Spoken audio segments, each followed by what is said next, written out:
Hey everyone, Jeff here. Welcome to another episode of BIM After Dark Live. Thank you for joining me. If you are a new viewer of the show, thank you so much. Make sure you subscribe to the channel here on YouTube. If you're a returning viewer, thanks for coming back. If it's your first time viewing, what we do here is basically every week, it's myself or a guest like tonight talking about Revit, BIM, or any really related software. Sometimes it's tutorials, sometimes it's tips and tricks, sometimes it's just chatting about the software basically, or even the industry. So I want to thank you for joining us. I have a guest tonight, and I'm going to bring him on. He's actually a returning guest, and Dan was I'm grateful for Dan for coming on because we actually had to fill in a spot anyways. So without further ado, I'm just going to bring Dan on. Let me unpin myself here, and Dan, welcome to the show again. So Dan Stine is here, now of Lake Flato Architects, for the past, how long has it been now? So I think you basically started there during the last episode that you came on here, right? Something Right. Like it was just days before I was going to start, so it's been about 3 months now. Awesome. Well, thank you for joining me, Dan. So Dan came on in June, I believe it was, and I'll post links to the episode where Dan joined me back in June and talked about some of his favorite really tips and tricks for Enscape and as it relates to Revit.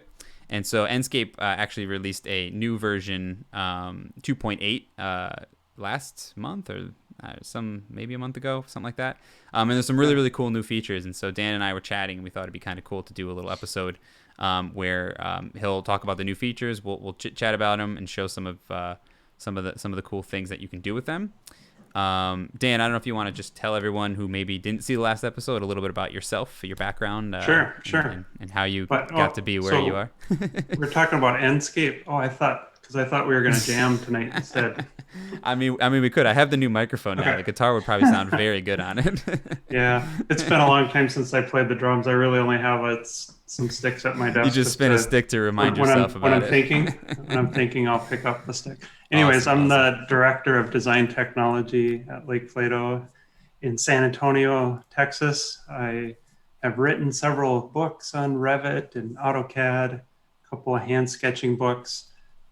I teach graduate architecture students at North Dakota State University. We're about 4 or 5 weeks into the fall semester now. I'm a registered architect and have a blog called BIM Chapters. And that's probably a quick and easy overview of myself. Yeah, and so I'll post a link to Dan's blog in the description of the video and the blog post, which I usually have on my blog, which is therevitKid.com, tomorrow. Welcome everyone. I see some returning folks coming in. David, John, hey guys, how's it going? Thanks for coming back. So as those of you who are here live right now tonight, it's 7:30 p.m. Eastern time on Thursday. The nice thing about this show is that we are live right now. And so Dan and I encourage you to chat. I will be checking the chat as Dan's going through some really cool stuff. And if there's any questions, comments, concerns, I will bring them up and we can have a little bit of an interaction here. The other thing I did want to mention too is if you want to see any previous episodes, if you're new here or maybe you missed a couple episodes, you can head over to live.bimafterdark.com and you can see we're actually in episode 26 today, so all 25 previous episodes.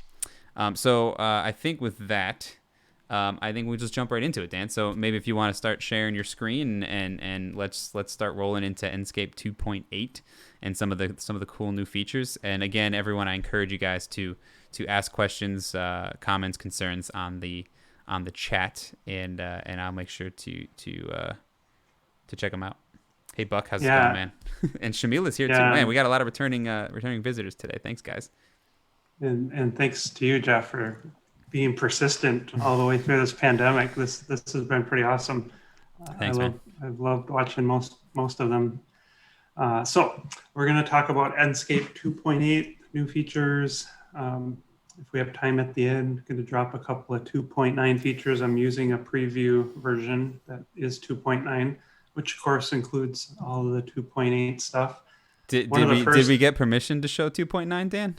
Yeah, actually, I I, was told not to focus on it too much, but it's a public version. So yeah, what, yeah. what are you going to do? Just want to make sure I don't get any emails from Gemma or any of those folks over there. And Yeah, hey, yeah, what are you yeah. doing, man?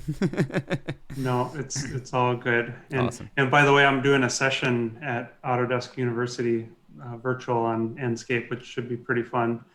So Awesome. watch for that. And Great. so the first thing is additional assets. So there's already actually a 2.8.2 that's out. And I'll just show you this image in case you don't get the Enscape emails. But here's some additional people in addition to what I'm about to show you in Enscape.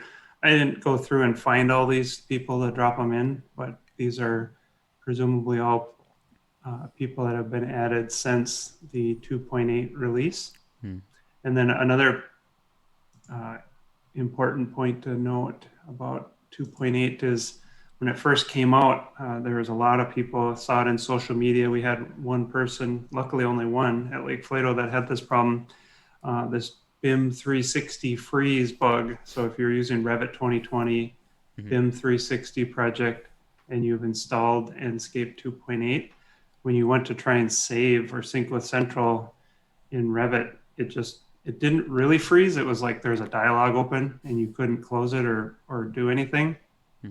So it didn't crash. But it sounded like they had a little bit of a challenge trying to figure out what the problem was, reproducing it, working with Autodesk. But the latest update fixes that problem. So haven't heard of anybody having the problem after that. So Nice. if you've been holding off because you heard of that, now you should be able to go to town. Nice. So one of the big kind of groupings of specialized content that they came out with in 2.8 that's pretty cool. And I know Jeff and I appreciate this because we've both worked on healthcare projects, is healthcare content. And they used this project in some of their promo about healthcare content. And it was funny because I asked Gemma for this model and she said, "Oh, well, that's Jeff's model." So I guess I could share it with you. Yeah, yeah. And Yeah, you told me you were waiting to receive a model from them and you found out that it was my model. So here we go. yeah, yeah. So this is awesome. And They I they saw did your modify it a little bit. They did modify it a little bit, but they did all the modifications I agree with. So as the quote unquote design architect of this fake model, I agree with all the changes they made. Yeah, sometimes there's only so much time in a project to make every nice little tweak. But I did remember your previous episode where you were comparing Enscape and Mm. Twin Motion, right? Yep. Yep. And you were using this project, but it didn't occur to me that that was the same one. So I I actually hadn't. was that project I used was actually a real OR from a real job.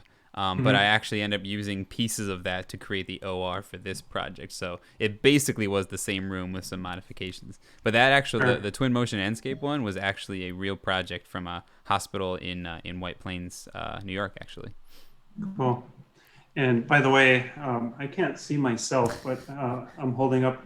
This is the 3D connection mouse that I Mm. love using, and if I get to it with one of the 2.9 features, you'll want one of these even more. But this is just a wireless little mouse that I can basically move in 4 different uh, directions, I guess, at one time. So uh, rather than having to press the W key and 2 other keys at the same time. I'm Yeah, just using my I could left never get into non-dominant 3D. hand. I could never get into 3D mouses, man. I don't know. I think it's because I grew up gaming on the computer, so I'm just Yeah. super comfortable with WASD and all that.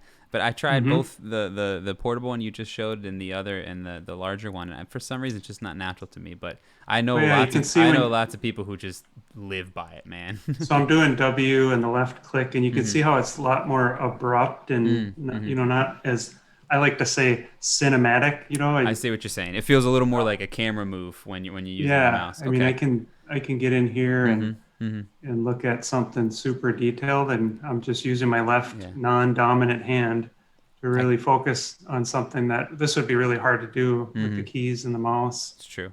I'll buy that. I'll buy it. Right. Cool. Nice. Look at those textures. They look great. Yeah, I know. So this is the new content. It's Hmm. all of these medical devices and personnel that are wearing medical garb. And they have some 3D artists that are just doing great jobs with the albedo and the bump maps and just all the, when you look at the tire on a car, it's just that really nice looking matte Yeah, the texture. texture mapping is impressive Hmm. on this content. You know, the like you said, the equipment, and then even like the medical bags where you have blood types on them and Yeah, barcodes. I mean, it's just the textures themselves are they did a great job on them.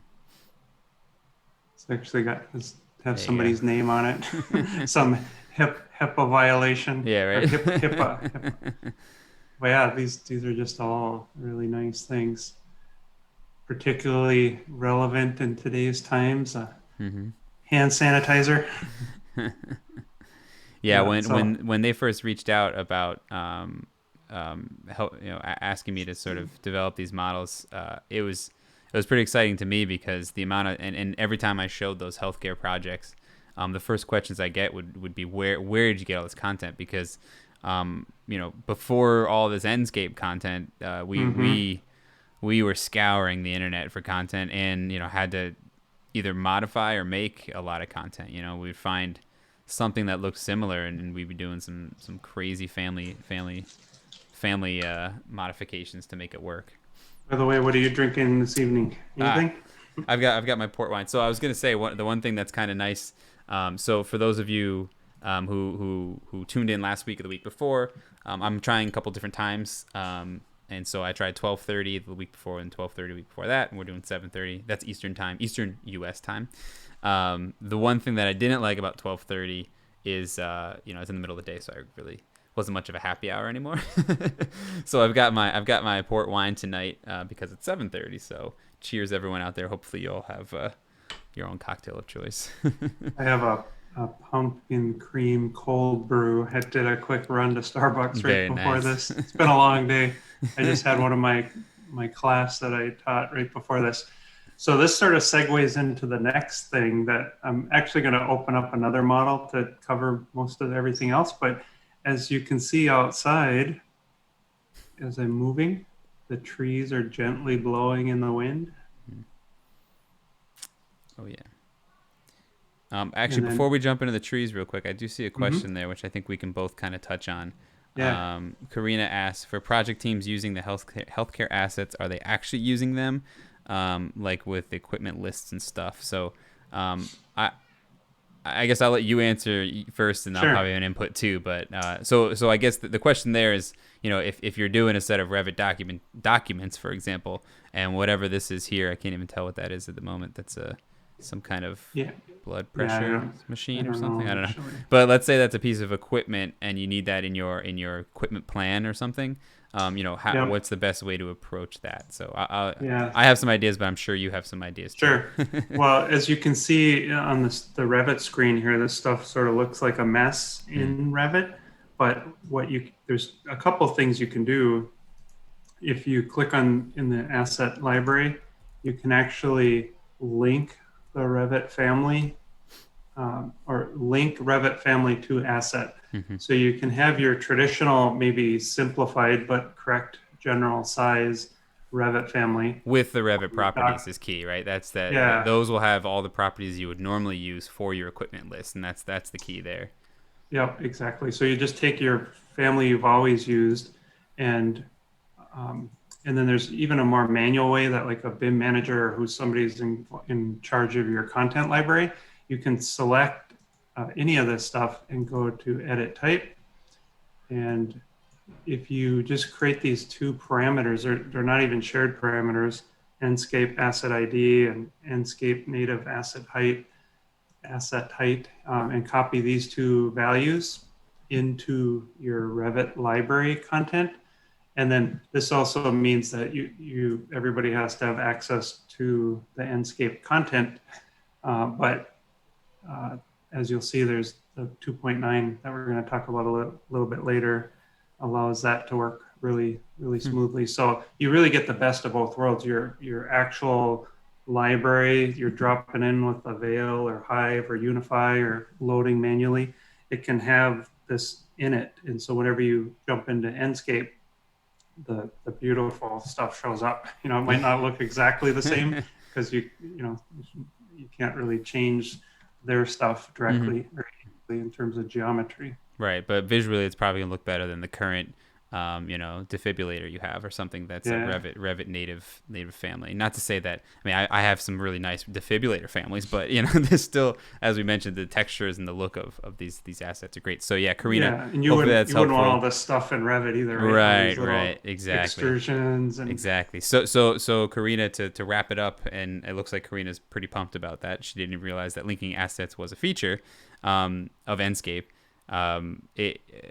What's nice about that is your documentation, your your Revit views in general will all just look like your normal Revit views. But when you launch into Enscape, you're gonna have the Enscape asset there, which is super cool. and I can't see people, but is this the Karina that does the awesome flower paintings? Oh, maybe Karina Clark is her last name. Yeah, yeah, All right. that's Well, her. Hi, Karina. well, Dan likes your flower paintings, Karina. Yeah, they're awesome. All right, so should we jump Yeah, to let's our do other it. model? All right. So I believe this is the same one I used last time, which the thing that's cool about this model is that this is a free sample model you can download from Enscape Hmm. with all the textures Hmm. and play around with this stuff yourself in a really interesting looking model.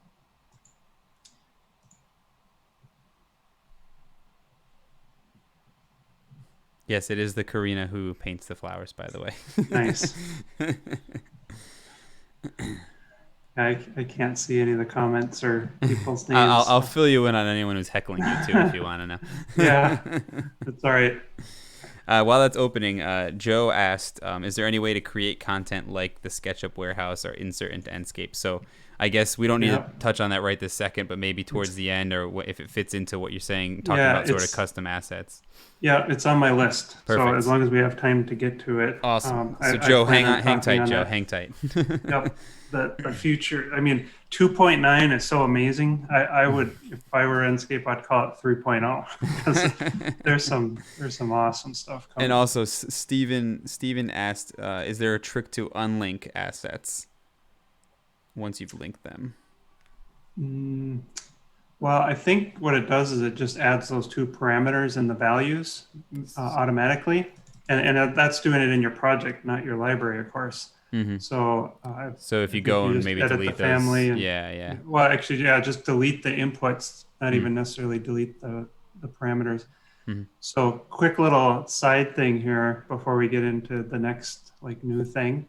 Um, in this sample model, Mm-hmm. you see what's going on here? Yeah.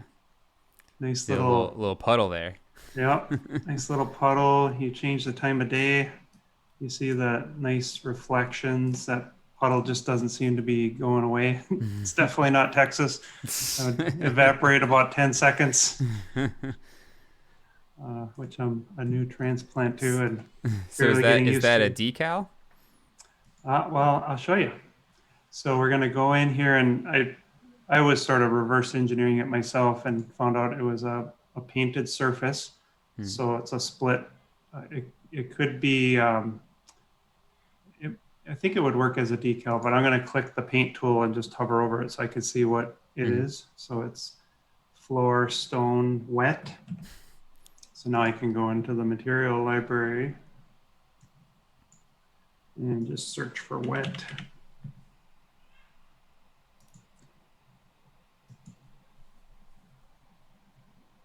And the appearance asset, so there's the albedo or the base image, Mm-hmm. but then there's also an image used for the glossiness. You might Yep. see it by default be set to a slider, but you can use an image. And if we click on this uh, file name, it opens up where it's at, and we can right click and just see a little bit bigger version of it.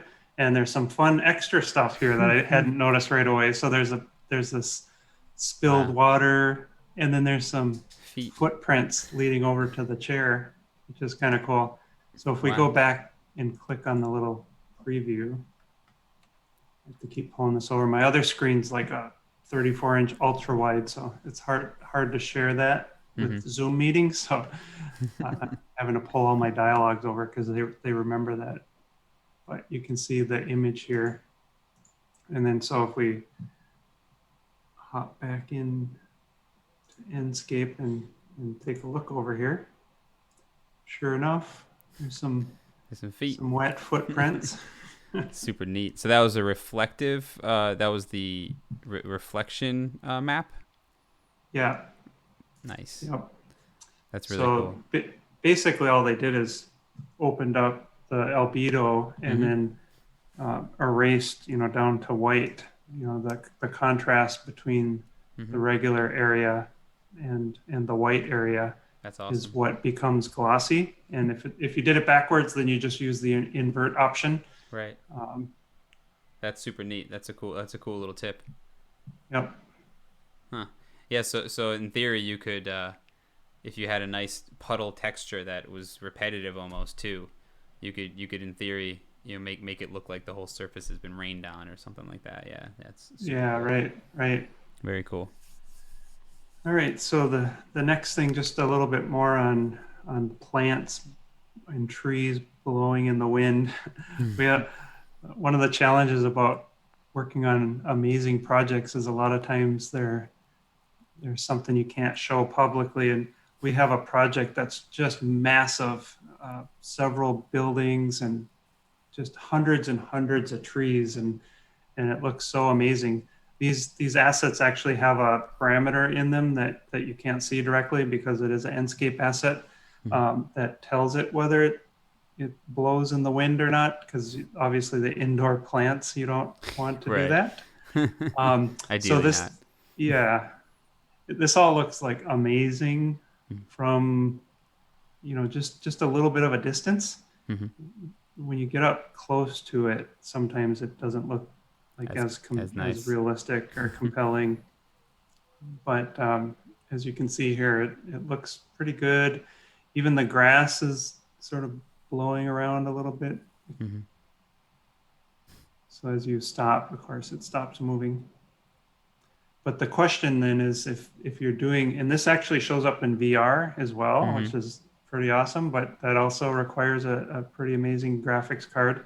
Right. Um, I have a Dell desktop. I think it's a 7920 sitting right next to me that has, and it's one I borrowed from Dell actually for doing some testing. It has two RTX 6000s in it, and the Enscape doesn't use the two graphics cards, but Hmm. um, the 6000 is amazing because it has 24 gigabytes of GPU memory and Wow. can load all of this into memory and present it in VR with all the trees and on that really big project I was talking about. But Which headset are you using for that? say that again. Which VR headset are you using for that? Oh, yeah, I have a HTC Vive Pro, and then currently I also have a HTC Vive I that I've been doing some testing with a guy from HTC. So Mm-hmm. they have a VR, like a Zoom type meeting that you Hmm. can do with tethered Oculus and HTC headsets. And if you have the I version, your avatar's eyes move with your real eyes. So if your boss says something that you don't like and you roll your eyes, you're going to be able to see that for better or worse, right? Alex actually just asked about your computer specs, so I guess you kind of Yeah. answered that, which is great. Well, the computer I'm using right now, though, is actually I think I mentioned this last time and I wrote a whole blog post on it. It's a Dell 5750. Okay. Yep. Um, Yep. 5750, yeah. It's a super thin, half-inch thick with the Mm-hmm. RTX 3000 and a bunch of RAM and a Xeon processor. While you're in this scene, actually, somebody did ask. It's a little off topic from the planting, but someone asked what it looks like under the water of the pool. I think they're asking about caustics and stuff, and I actually don't know if I've ever jumped in the Yeah, water yeah, it myself. doesn't really look super good. Yeah, If you're up here it here looks like on great, top of the right? water, but it's Yeah, not meant to yeah, be yeah. underwater world. I would Yeah, say. I think what they were asking is like if you had like a glass edge to that pool and you were looking at it, Hmm. you would need to most likely make some kind of a texture for that vertical that looks the way you want or something like that, right? I mean, Yeah, that's yeah, probably your best bet. I think that's true. Hmm. So about a week and a half ago, I did a blog post talking about how you can uh, create two keyframes right on top of each other to Hmm. do a time of day animation without actually moving, the camera. Hmm. And one of the things that's totally bizarre because of the way that their algorithm works for moving the branches is the Hmm. branches just kind of do this weird up and down thing Yes. because you're not moving. So there's a quick, easy fix for that where you go into the visual settings, and this setting's always been there and really just mainly affected water previously. Hmm. But if you under atmosphere, you can crank the wind intensity all the way down to Hmm. zero, and stuff will stop moving around. There we So go. if you or your team don't like that, you just turn it down. And then if you're dealing with like hurricane weather, luckily at San Antonio we really are not in the hurricane zone, but this is a There we go. blustery day. It actually looks pretty cool at the high intensity. Not bad. Yeah, and there's this one tree that apparently is not moving. Doesn't move. This might be an older one that doesn't have the Hmm. Hmm. that parameter in it, or maybe it's a RPC tree or something. Hmm. But keep that in mind. You can adjust this, and then also Yeah, a and you quick, could turn it off. Yeah, that's good to know. yeah. And anytime you double click on one of these sliders, it sets it back to the default, which is really nice. Awesome. So animated vegetation. I think I covered all the points about that. It looks like I'm just reading through some of the comments. Steven asking about it? I guess yeah, he was asking about like an infinity edge pool with falling water. I think that's kind of what we're saying is you'd probably have to do a separate texture for that face and do something unique with that texture. Yeah, there's some trade-offs with real-time rendering and also just Enscape deciding what to work on, right? So Yeah, yeah. rivers that, perfectly flat bodies of water are amazing. But Hmm. if you're trying to do a river that's not flat, which they're usually not, it's coming down a creek or something, Yeah, which I've had to do. It doesn't look super realistic. So So somebody I asked can a see. question that I don't want to go too far off, but I think this is actually a really good question that people would probably enjoy seeing some thoughts on, and it's the idea of how would you do scattered objects? Like for example, and honestly, this is probably one of my biggest pet peeves when it comes to Enscape is placing a lot of objects from the library Hmm. is a pain, right? As if you're so I guess there's two thoughts I have on where you can go with this. One is localizing the library, and the other is if you wanted to build this forest, for example, without localizing the library, how would you go about it?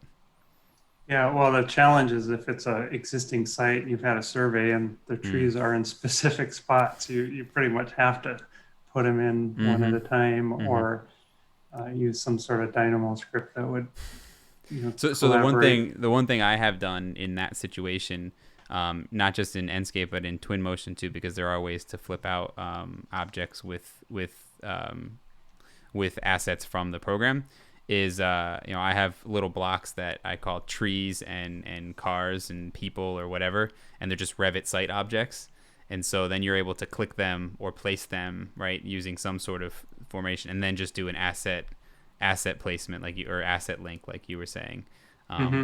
And so I don't know. I mean, I don't know if that's how you would approach it, but Yeah, it depends on the end goal, hmm. but I haven't really done anything where I've needed to place hundreds of trees just totally Right. randomly. They're usually the existing ones, and then you're sort of carefully picking where the new ones go. I Hmm. mean, if you're just putting a background in, I've put a few in and sort of copied big clusters around, Hmm. and Hmm. because of Revit site components, they stick to the ground and sort of follow it. But maybe another related tip, of course, is the trees. Like one of the first things I was asked when I got to Lake Plato because of my Enscape experiences, we need a live oak tree because there are these crazy trees that don't look like anything else. And Enscape has one on their roadmap now, but we ended up buying one and using this new custom asset hack that is going to be more formal in 2.9 to kind of accommodate that. So you can make your own stuff. But anyways, I was going to say varying the height and of course rotating each tree a little bit, that certainly helps them to look from different vantage points different, instead of having them all cookie cutter, right? The same exact tree plunked in the same orientation, the same height. So should we move on to the next thing, or are there any more comments? No, I think that was it. I think that was helpful. Somebody mentioned auto clicker, which is probably because I mentioned that last week during my a site session. And so auto clicker is just a Windows program that clicks every 150 milliseconds or whatever you set it to. And so yes, you could use that, but if I was to do that, I would I would still use a Revit block or something in auto click and not have an Enscape asset being clicked every 100 milliseconds, because that would be nuts. But in theory, yeah, you could do that. Yeah, in theory, you could do that. Enscape asset with Enscape open, right? Yeah. But I would say if that's something I did a lot, for some reason was using the scatter placement randomly throughout large swaths of site, I would probably develop some sort of a Dynamo script that takes maybe a subregion of topography and randomly places a family across it, and then you can use that family to link or something like that. Is probably if it's something that you really were interested in doing, that's kind of probably how I would approach it. Yeah, makes sense. All right, let's go. Moving on. All right, next thing is the collaborative annotation. So this is pretty cool because it stores all the information in the Revit model. So anybody who opens Enscape can see this information. And as I'll show, there's a way to export this and even share it with somebody else who has a copy of the same model. So you type C on the keyboard, and now this is another thing. So I think there's 3 things now you can do in Enscape where it just used to be purely a viewer. You couldn't click or select anything. So there's the video tool where you can add keyframes within the tool and select keyframes. There's the BIM information. So you type B to open up BIM information. I'll show that in just a second. And then type C for collaboration. So this can tie into BIM track, but it also just works all by itself on its own. So BIM track is just more than about Revit, where it can tie into Navisworks and just be a pure cloud thing. But Enscape has this ability. You type C, it opens up this side panel. There's a create issue, and so you give it a name.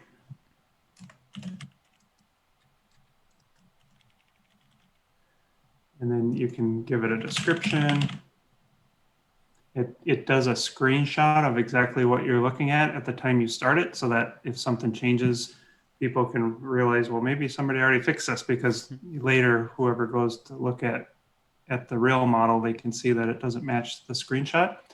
What I like about this, like compared to Revit's revision tool, for example, Revit's revision tool is like total, as un-BIM as it gets. The cloud has nothing to do with the objects you're clouding, right? So here you actually have to pick an element, and then you can pick where to place the issue icon, which is pretty similar to a few tools that do something like this. And then when you're done, and you can set the status. So this is a new thing. You hit save, and now there's this item that's showing up. And so whenever you hit C to close that big ugly thing goes away. But then you hit C again and they all show up. And you can have it show all or just show the new ones. You can sort them. Later, somebody can come in here and say, oh, this is in progress, I'm working on it. So it changes color. And then also, if it's been modified, you see how it jumped me back to this spot. If I delete this chair, for example, there's a little update image icon. So it's in progress, and I've already done some work on this thing. So you see the chair disappeared from the JPEG or the thumbnail that it saved. That doesn't update automatically. And then you hit save.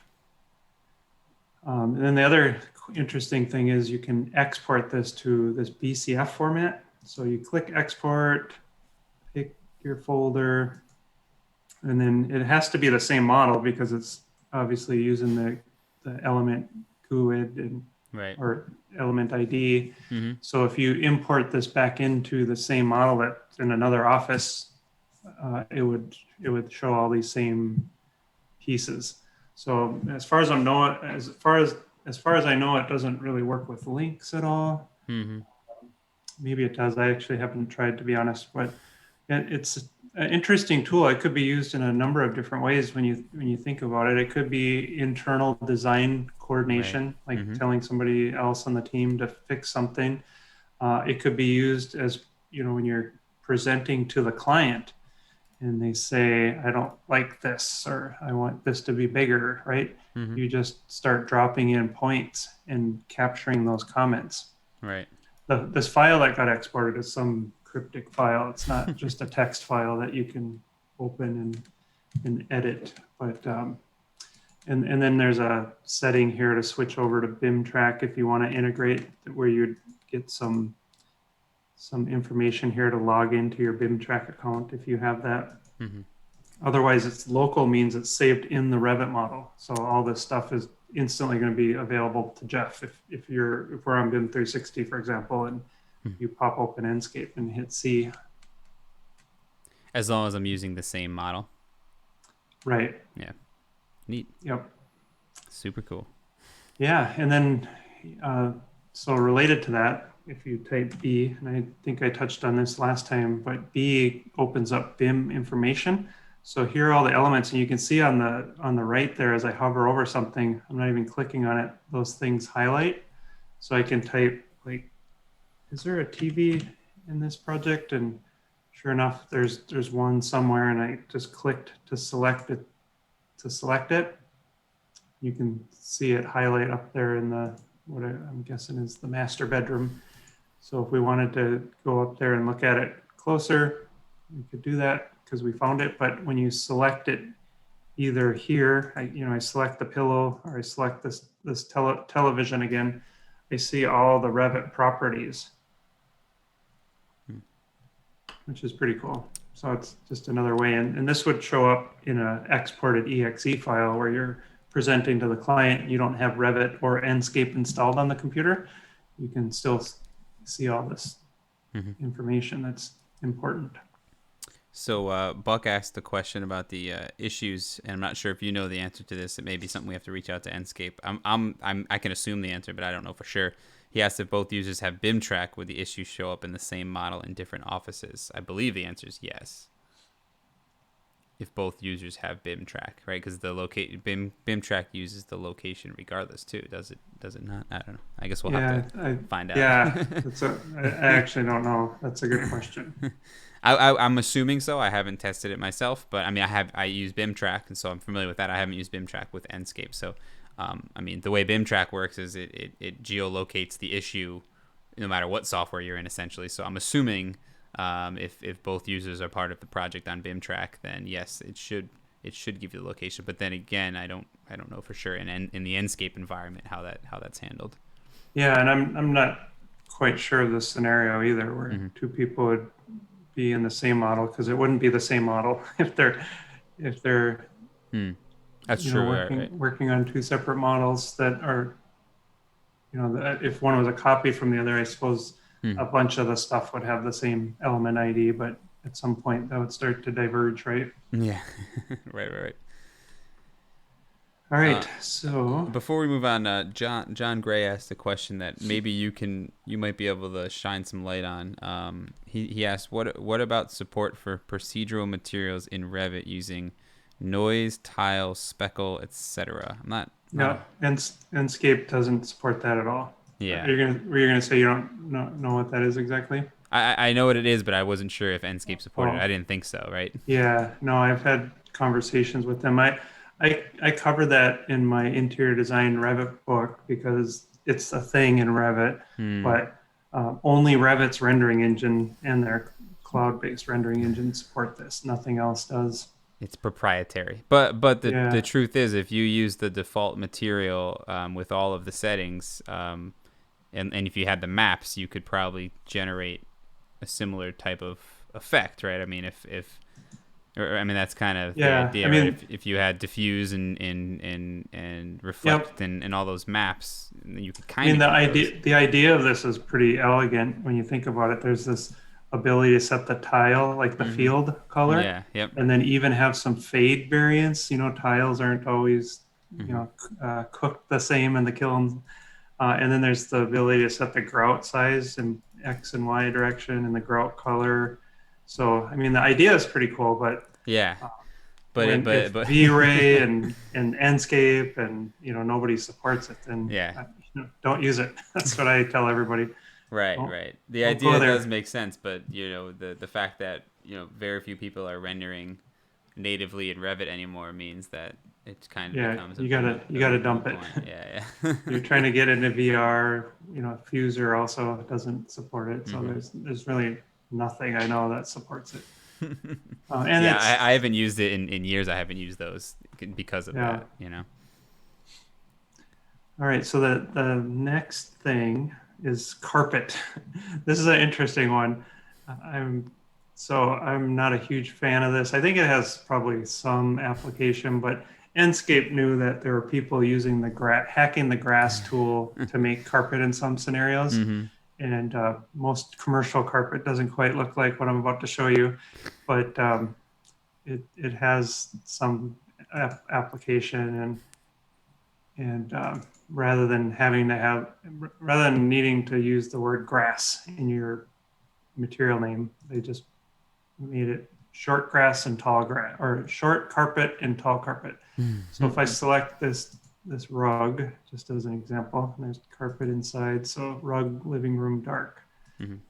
If I just simply rename this, it basically does what we showed last time with the grass, and I brought your Revit Kid Hmm. logo in. I mean, each blade of grass, and in this case, each carpet um, thread, I guess, uses the color of the map, the image that's under it. Hmm. So I believe that's it. Short grass and So or that's the material name. short carpet. That's not the asset name. Just to clarify for everyone, right? That's the material Correct. name. Hmm. Yeah, just like grass, it's the material Hmm. name. So and so, you know, the edge is not great because Yeah. for grass you could kind of get away with this. This is how it's always sort of looked, Hmm.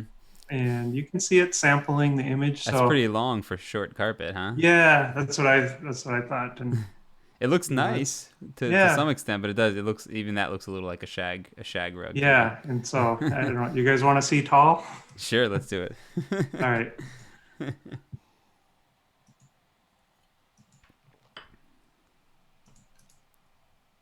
Angelo actually asked about the glass material for the coffee table. Angelo, this is a free. This is the sample download, right, Dan? Mm-hmm. So this model itself is available on the Enscape website. If you go down to all the way to the bottom, I think it is, and samples,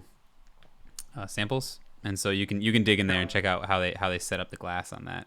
Free So sample projects. yep. So roll all the way down to the bottom. Yep. So Just free sample projects, and it's the top one. Yeah. yeah. So yeah, I mean we can dig into it right now, but you might as well just go download it and check it out. Although I think that was an Enscape asset, wasn't it? Or maybe not. Yeah, I'm not sure. Yeah. We can select and find out. So tall, and I put an extra space in there. Pretty sure it's tall. Maybe it could be long, but I think it's tall. But I had two spaces in there, so that might have messed it up.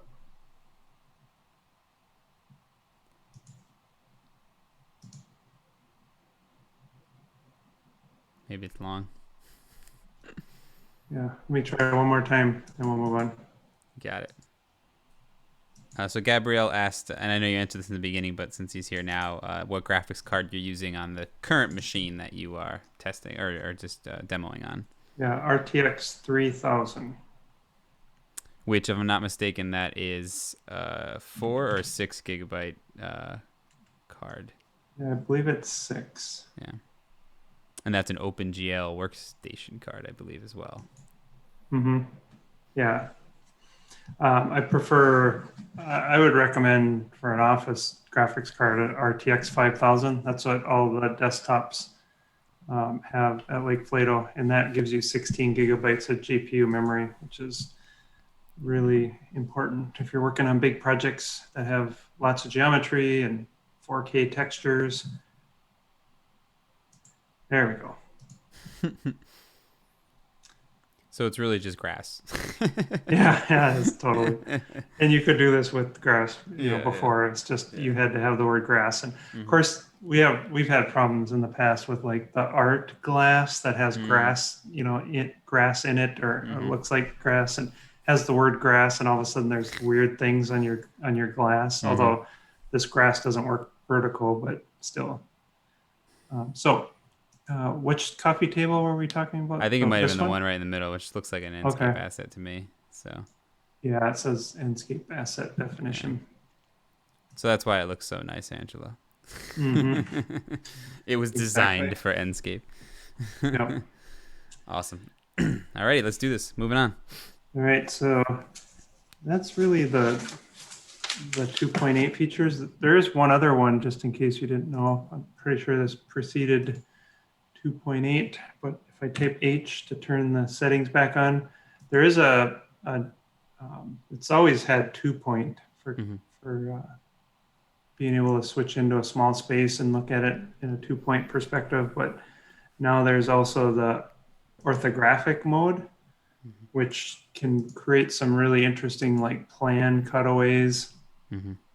Yeah, And I'm super impressed with orthographic just because we're so used to working in this type of mode in Revit, and to yeah, see it so beautifully rendered, yeah, right. like with plans, I love the look and feel of it. I Yeah, think just because yeah, it's making like what you would normally see in Revit, a really really nice view. yeah. It's kind of, so you can even see here when you're not moving how the I trees see just that, look like they're having a yeah, um yeah. Just like stroking a out. yeah. Awesome.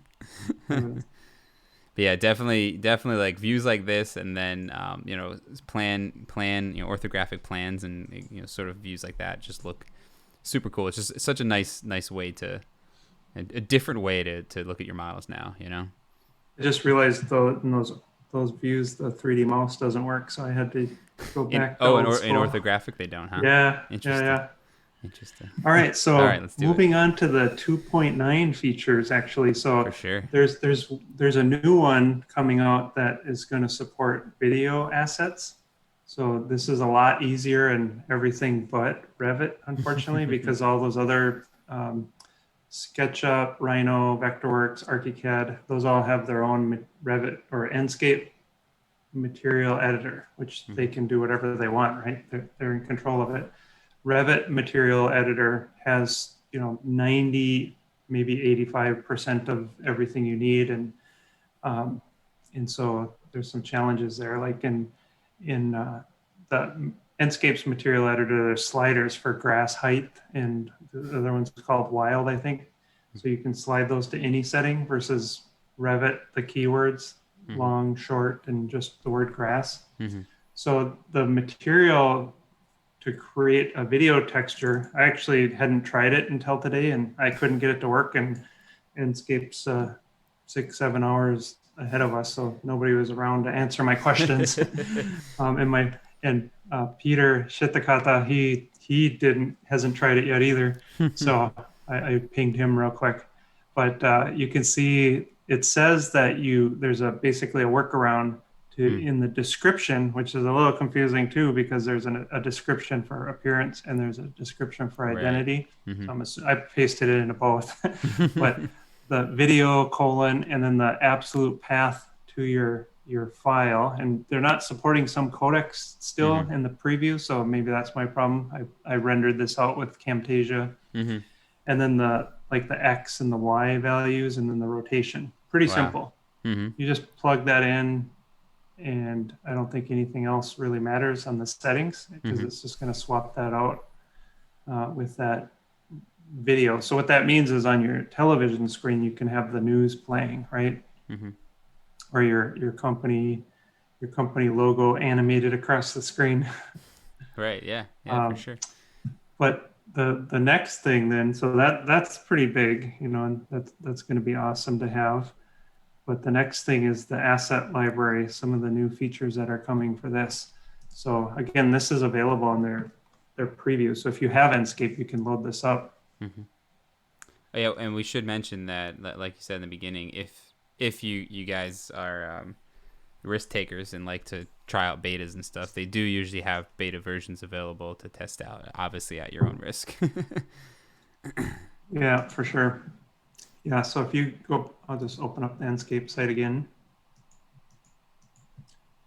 And I don't remember how often they post the betas, but They're pretty regular. So yeah, yeah. here's the 2.8.2. It came out on the 15th of last month now, because we're now into the next month, right? Hmm.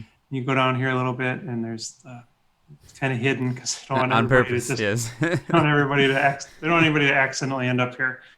So it's Mhm. enscape.com/preview, Definitely. and you can see the preview and all the options. So displacement maps are actually pretty cool too, but Ooh. these are also pretty heavily Enscape because of or SketchUp, non-Revit. Hmm. So although Revit supports normal maps in their advanced materials, but I don't think those are working. So video texture and then the custom asset stuff I'm going to talk about in a minute. Hmm. Some performance, which is always good, and fixing bugs, which is always good. So the first thing, in addition to just new stuff showing up, then the lower right, you're going to absolutely love this. Hmm. Offline assets. So Amazing. no more That. this. Wait for it. Wait uh, for it. So it'll be a lot more robust. yes. And when you click on this, then it prompts you where to save it. And it's a 3 GB download and it'll only get bigger. But you should be able to put this on a network, So worth it. presumably. I mean, people working from home might be better to have your own local copy, right? Hmm. You want to be pulling that over the VPN. Um, so, anyways, there's that option to make the assets offline, which is just amazing. And then here's the next amazing thing. So I wrote a blog post, and really, like Peter Shitakata wrote it, and I published it on how to basically make custom assets. And there's Hmm. this whole hack. You had to modify an INI file to developer mode, and and then go into Enscape settings and Yeah, it change took. something. I remember reading the post. It was quite a path to get Yeah. there. So now, thanks to Peter, and actually, I got to give credit to at Lake Plato, Stephen Campbell. I don't know if you know him. He used to Hmm. work at Autodesk. He actually used to work at Revit before the acquisition, and then Okay. worked at Autodesk for 17 years. And now he's the BIM manager here for the last 3 years at Lake Plato. Awesome. So pretty awesome working with him. So this is just some of our sample stuff. Hmm. A few colors of Teslas, a couple of live oak trees I threw in here for this demo. But the cool thing is, first you would, in the lower right, there's a folder. So you click that and point to where your custom assets are. Now, making these custom assets is still not necessarily an easy process, but to the question earlier, you can totally take SketchUp stuff and if we want to make something new, actually, we click this little plus icon and it opens up this whole new thing that's never existed before. Wow, they made a custom Enscape. asset editor, huh? Yep, yep. So you start out with this blank screen, you go to import geometry and check this out. Uh, Glyph, OBJ, and FBX. Cool. So I don't know if you saw earlier on Twitter, somebody, I don't actually know his name, but EE Black, I think was his handle, and he asked about getting InfoWorks Mm.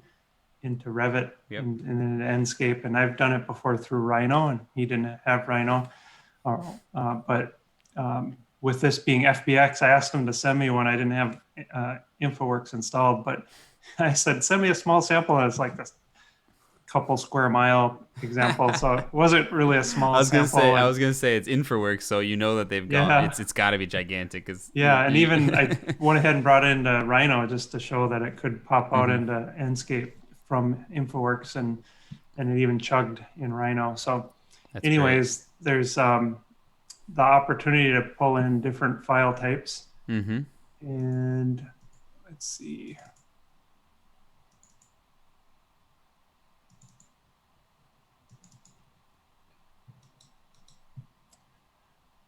Now, when these live oaks that you guys went out because you needed, did you get those from like a Turbo Squid or some Yep, marketplace like that? Yeah. yep, got them from Turbo Squid. hmm Actually, that's not the right one. So I'm going to click New Project, which is going to reset. I don't want to save. Um, oh yeah, I'm just going to get the glyph file. So this thing you can do like the W and keys, hmm the arrow keys, but if I do my 3D mouse, I have some really nice control to get in here and look at this. So you grab one of these families like an OBJ file, and here are all the materials. So this is Wow. totally separated from Revit now. We're creating an asset that's going to be self-contained and live in your custom asset library. So I could remove the albedo and just change the color and let the bump map drive the quality, which this actually I don't think has a bump map right now. But you can see how quickly you could start to change the color of a car hmm and set it to be, clear coat,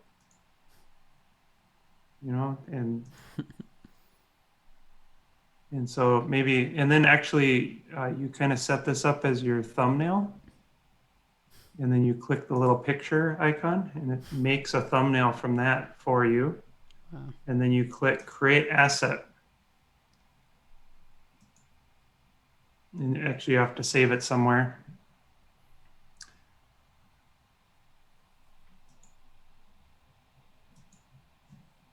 And that was just saving the project, not the asset. So now when I click save the asset generated, you can see it's showing up here. And I'll go ahead and place this lovely thing with my clear coat finish, my day bed right in the middle of the room.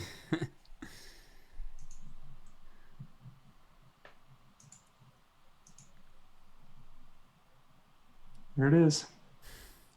All right, so Awesome. that's pretty cool because that opens up so many opportunities to Oh go yeah. to some online content that was hmm previously only available for 3ds Max and stuff like that. So now though, if I want to change this, so these other ones I can't edit because I didn't make with their editor. hmm But this one, if I want to get back in there and tweak it, I click Edit Asset, and it just pops open that editor again where I could make changes. And um, Wow. but now here's what's really cool. If I go to the content, like Enscape's content, there's a way to load this and basically change the color of the car or the basketball. And to do that, I have to remember how. I've done this only a couple of times just testing it. So I So think I you need so to, you could open an Enscape asset now yeah, because I copied and it all modify down. it Yeah, because you copied because I it locally. downloaded it. Yep. Looks like Copy people are local. pretty excited about custom assets, as you should be. Yeah. I'm more excited about the offline mode personally, but the custom assets is awesome. Yeah, I'll just random. So these are the downloaded ones. And if you drill in here, you'll see this glyph file. ah, And now I've just opened this up and you you can have the ability to change. modify it. Yep. So I'm going to just change something.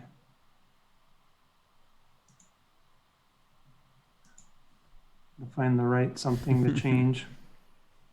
Usually So noise, Chrome.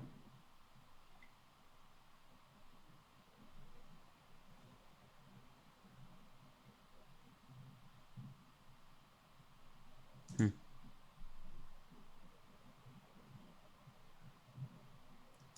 You try and pick an albedo of some sort that's just different.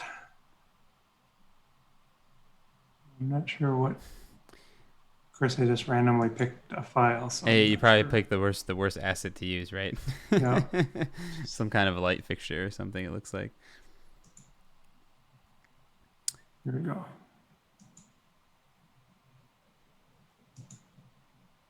While you're doing that, Amanda asked, you mentioned on an ATG webinar last year on PBR Materials and Enscape.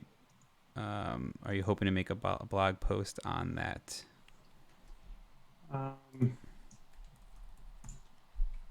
Well, actually, there's a guy who used to work at ATG that did a whole AU course on it, and Mm-hmm. he's going to be writing. He's no longer with ATG and gamefully looking, so he's actually going to rewrite that as a blog post on my site. So, good question, and yes, but I'm not going to be doing the writing. So I also he's a I have one based on that post that he did, I believe, for ATG.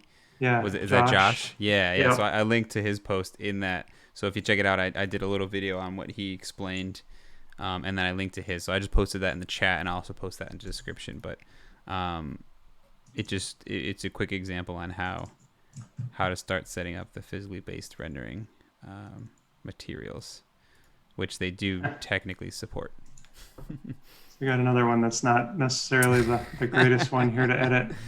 But I guess if I deleted A material the would it go away? yeah, so Hey. now it's looking a little Yeah.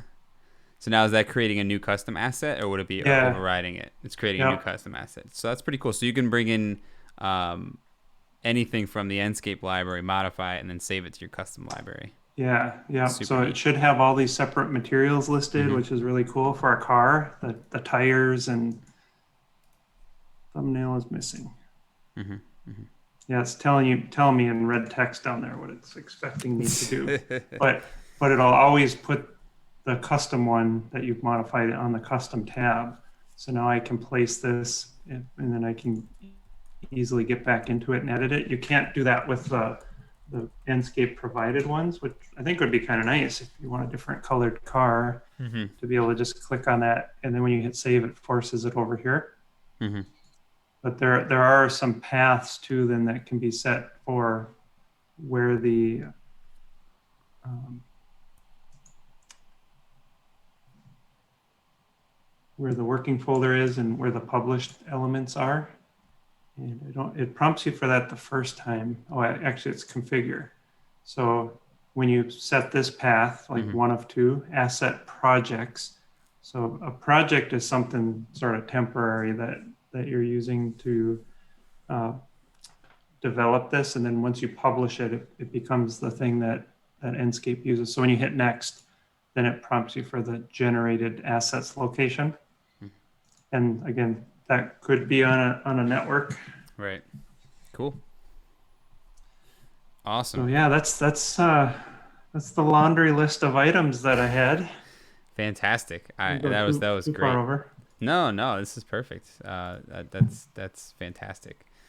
So I was just double checking to see if there's any final questions. Joe asked a question about making Enscape assets look like 2D assets in Revit. So probably talking about the plan view. And so I think we answered that, Joe. If you go back to the beginning of the session, we talked about linking families. So you can use Revit families that look great in your plan, and you can link them to Enscape assets. The other thing is there is a couple of tweaks that you can make to make the assets have less edges, but otherwise, I mean, I don't know, Dan, and maybe you have an opinion on this, but I would probably never use an Enscape asset for a set of plans. I don't know. I mean, like a No, documentation plans, yeah, even with the that's less lines, it's just not. I don't win. yeah. I mean, um, trees, for example. If you Mm, had it the 2D symbol mm, for the tree, I think it would be nice to have your Revit library updated to have some equivalent tree. If it's a live oak, for example, or a royal red maple. But you can also have, well, I guess we should finish that thought and then I'll talk about this last thing here. But yeah, I mean, Enscape's creating a ton of furniture, which, you know, I think they need to have a balance, which they're doing, and they're creating a little bit of everything. Most of us as designers, you know, we're picking our own furniture and that's our job, right? So some of their content isn't as useful to depend on what your profession is. But the trees and the people and the cars, you know, a lot of that doesn't end up in documentation. So I guess I would agree generally with what you're saying. Awesome. Great. So this is you can have real things scanned, like, I don't know if you recognize that mole right there. This is a 3D scan of me. Oh, you know what? You're, pretty hold cool. on. I think you stopped sharing, or I might have stopped sharing. Oh, sorry about that. Okay. So we're looking at ourselves. Let me just show this and then I'll let people go. So that okay, let me go back to the mole joke. There's the mole, and it's pretty awesome detail, you know, that my keen shoes and the threads. I mean, I basically was scanned by CTC. They used to have a store in the Mall of America that would basically scan a family and make a 3D portrait out of them. Yep, that's awesome. Yeah, that's one of those things where I can see, regardless of, you know, Enscape, Lumion, Twinmotion, any of these programs, I can see that becoming, you know, photogrammetry and scanning of people to make those assets is sort of the next level, right? Because at some point in time, it's almost like, and I see this sometimes too, where you start seeing renderings and videos and you know how they made it because you start recognizing the people, right? And so you're like, hey, that's Enscape, hey, that's Lumion, hey, because you know the people. It empowers the design team to basically take charge of being more diverse, you know, with ethnicity and gender and occupation types. People work on different types of crazy projects that people wear like something really specific, and it's never going to be an Enscape. Yeah. Most certainly. Awesome. Well, this was great, Dan. I appreciate you coming on again. I think everyone out there appreciated it. There's some really cool things coming down the Enscape pipeline. I'm always excited to see what they're working on. The one thing that I will say about Enscape, and again, everyone, if you guys have followed me the past year, and especially through these sessions, I've given my opinions on all three of what I feel are the major real times, and I believe they all have their place. So I'm not, you know, picking one over the other. But one of the things that I love about Enscape is in the last probably 2 years or so, I feel like every move they made has been a good move in the right direction. You know, the improvements and the additions they made. So it's cool to see that they're still going on that and they haven't changed. I've been impressed with all of their additions. So this is pretty cool. So check that out. Dan can be found at BIM Chapters, which I will post. Again, I'll post all the links in the description here on YouTube, and I'll also post all the links on my blog tomorrow at the Revit Kid. Feel free to reach out to Dan on Twitter, I believe.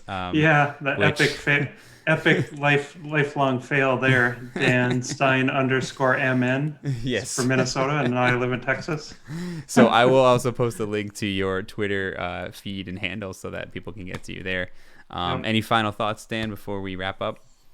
No, thanks for having me. It's been a lot of fun. Awesome. Well, thank you so much, everyone. Thank you for joining us. I'll see you next week. My name is Jeff. Again, you can find me at therevitkid.com. You can tweet me at therevitkid, and make sure you guys subscribe to the channel here on YouTube, and stick around. Next week, I don't know if I'll do 12:30 or 7:30, so make sure you subscribe on YouTube or head over to therevitkid.com so you find out what we're talking about and what time we're doing it. So with that, Dan, have a wonderful weekend, and thanks again for joining us. And everyone, we'll talk to you later. Bye.